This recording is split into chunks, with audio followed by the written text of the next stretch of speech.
is it any less painful than for African Americans to look at Confederate monuments and recall the pain of slavery?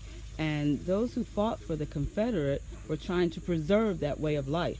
Okay, that being that I'm not African American, I could never understand that pain.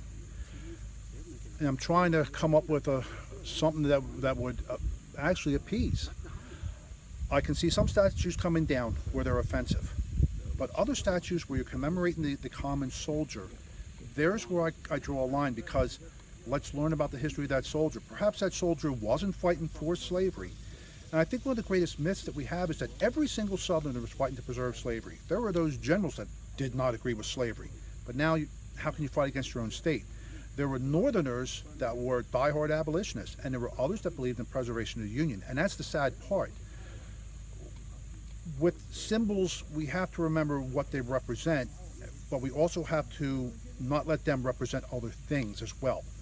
And to me, when we start tearing down monuments, we're not making racism go away, we're not alleviating the pains of slavery, we're hiding it. We should talk about it. It's something that should be taught in schools.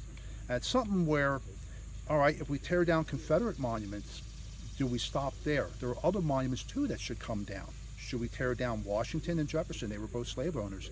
We all know the story with Jefferson and Sally Hemings. Where do we stop?